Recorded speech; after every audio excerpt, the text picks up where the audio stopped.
Olá pessoal, meu nome é Adriano Teixeira e estou fazendo esse vídeo primeiro para me solidarizar, obviamente, com as vítimas e as famílias das vítimas da escola em Suzano, e também para que a gente possa, nesse momento, refletir um pouco, de forma um pouco mais informada, talvez menos preconceituosa, acerca dessa pretensa possível ligação entre games violentos e atos violentos na vida real, ok? Eu vou na sequência trazer alguns argumentos e conversar um pouco com você sobre isso.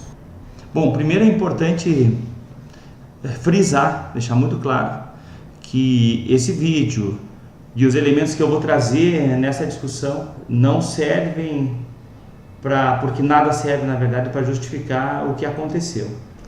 De qualquer forma, o que eu vou trazer no vídeo agora são algumas informações acerca desse mundo dos gamers aí, dos games, que para nos ajudar, que possam talvez nos ajudar a nos posicionarmos um pouco melhor e um pouco mais racionalmente acerca dessa possível relação, que eu não acredito que exista. Em 2018 a gente tinha no Brasil 75 milhões de gamers, né?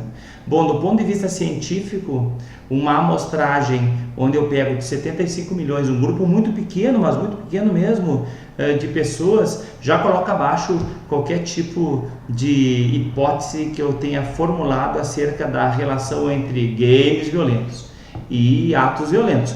Por quê? Porque a minha amostragem é muito pequena dentro de um universo de milhões de pessoas. Esse é um argumento que a gente tem que levar em consideração sempre.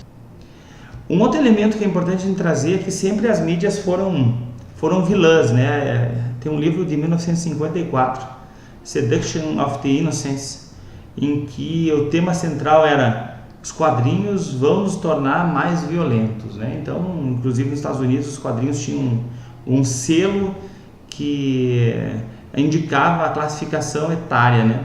Vamos avançando um pouquinho, nas décadas de 60 e 70, né?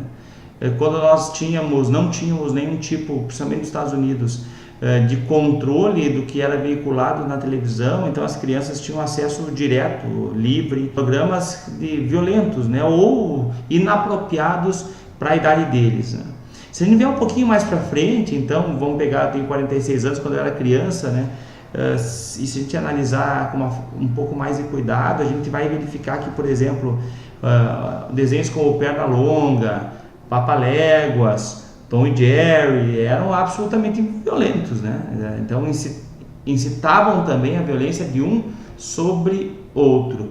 E também traziam a ideia do game, né? Eu não estou cometendo violência sobre uma pessoa real, eu estou cometendo violência sobre um avatar, né? Então, quando esse jogo acabar, tá todo mundo de volta. E a mesma coisa, né? O coiote, coitado, se fosse no mundo real, teria morrido na primeira investida dele para capturar o Papaléguas, né?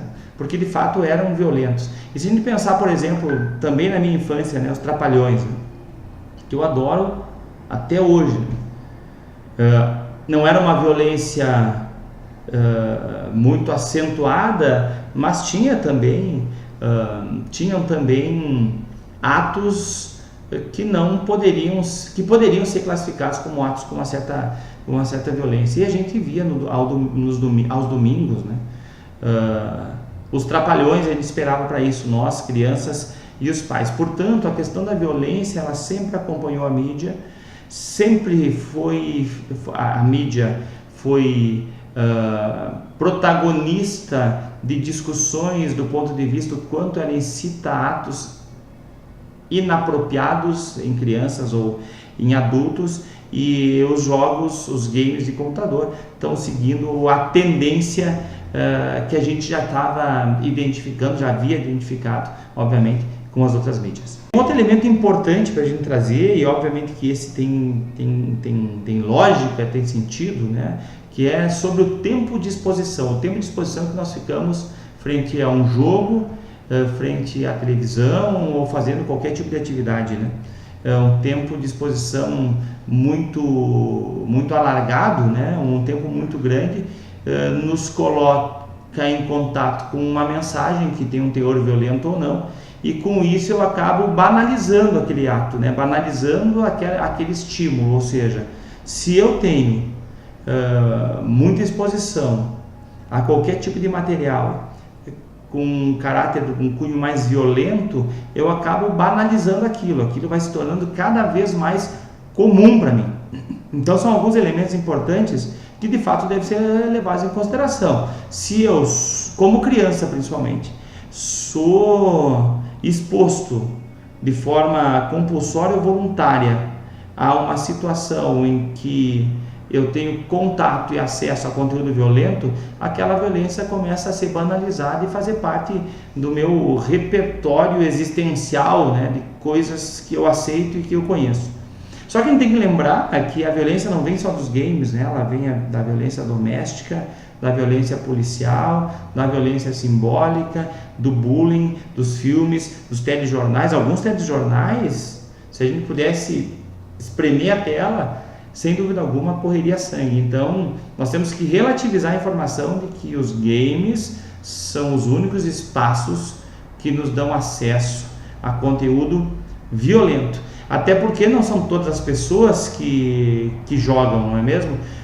Jogos violentos. E mesmo assim, mesmo considerando que é um número expressivo de pessoas, nós não podemos dizer com o que aconteceu que a culpa da violência é dos games. Um outro elemento que é importante levar em consideração e que principalmente no mundo contemporâneo, com tanto conhecimento e acesso a informações como nós temos, é que não existe nenhuma pesquisa científica que seja consistente ou contundente o suficiente para fazer uma relação direta entre jogos violentos e violência no mundo real.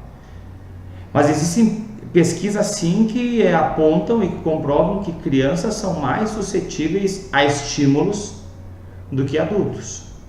Mas é por isso que os jogos têm classificação etária. É por isso que os filmes têm classificação etária.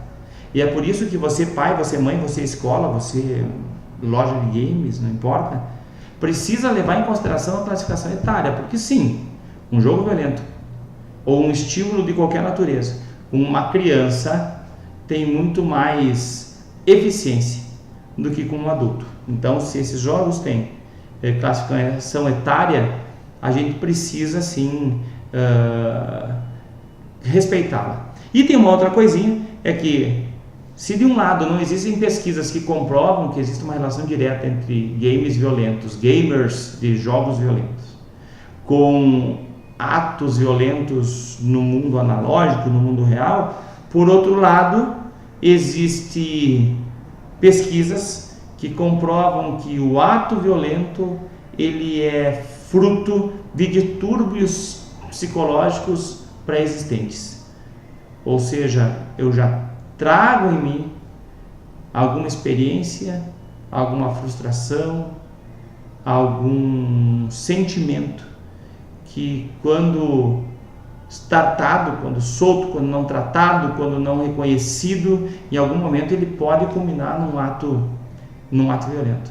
Então aí nós temos, mas aí as causas desse ato violento talvez não sejam, muito provavelmente não sejam os jogos, né? Mas possam ser coisas como maus tratos, abuso, excesso de violência no seu dia a dia, na sua família, no seu bairro, não importa, né, de onde vem isso. Mas existem pesquisas que comprovam, o ato violento ele deixa um rastro, ele constrói uma trilha até chegar nele, né? E essa trilha passa por questões que não necessariamente são relacionadas aos jogos que a criança ou que o jovem tem acesso. Por fim, para usar a lógica, a gente precisa levar em consideração que, por exemplo, a gente teve 2 grandes guerras mundiais que foram, sem dúvida alguma, as manifestações humanas de maior violência e atrocidade do mundo, em um tempo em que não existiam ainda games eletrônicos, né? E vamos relembrar algumas coisinhas aqui, eu acho importante, né, para a gente não diabolizar a tecnologia, o que Paulo Freire falava que era um equívoco tão grande quanto endeusá-la, né? Mas, por exemplo, eu até anotei para não esquecer ninguém, Chapeuzinho Vermelho foi devorada por lobos. A Cinderela aprisionada, uma cárcere privado, né, pela madrasta. O lobo, coitado, foi escaldado pelos porquinhos. A Branca de Neve foi envenenada com uma maçã. A Rapunzel também ficou cárcere privado. Isso tudo também são manifestações de violência. Isso tudo também são histórias que incitam a violência. Poderíamos dizer isso. E nós fomos criados com essas histórias.